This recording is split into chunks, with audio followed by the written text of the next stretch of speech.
In this video, I will introduce you to StratiScape's event filling ability because it comes into play when importing horizons, and it's something you should be aware of, especially when importing horizons in the Charisma format.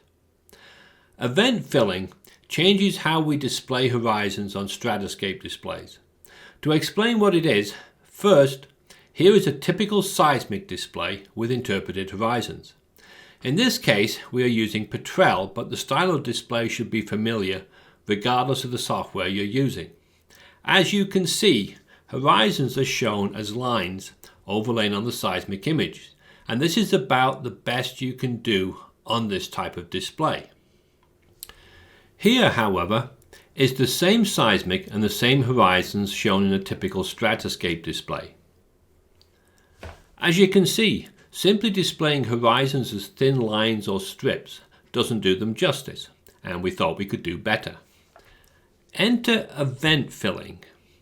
What we do when we interpret a horizon is not only pick the peak, trough, or zero crossing, we also pick the surrounding zero crossings, or peaks and troughs in the case of picking zero crossings.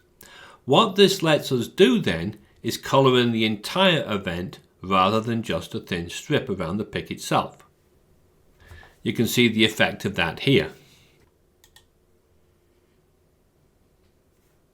As you can see, it makes the events far more visible.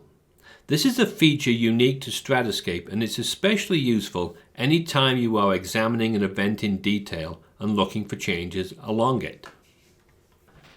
This is a very important differentiator between StratiScape displays and any other type of seismic display, but it does present a problem when importing pics from other packages. The problem is that all we import are the pics themselves, and so this very useful feature isn't available unless you repick the events in StratiScape itself, which no one wants to do. To get around this, when you open a seismic line after importing pics, StratiScape searches for imported pics and then fills the events automatically. Here I'll open a line that I haven't opened before.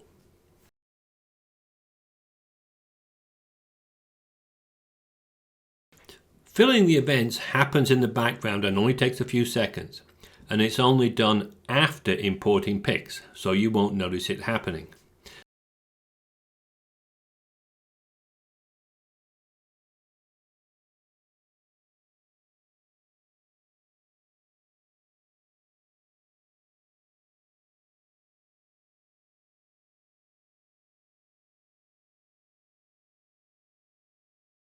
This is a great feature, but it does mean that you must make sure you have the correct picking type assigned to the horizons before you open a display. This is not a major issue when importing from Sizeware because they put the pick type in the exported file. Charisma, however, does not do this, and so when you import new horizons from a Charisma file, make sure you get the pick type right. You do that by right-clicking on the horizon and selecting Horizon Properties.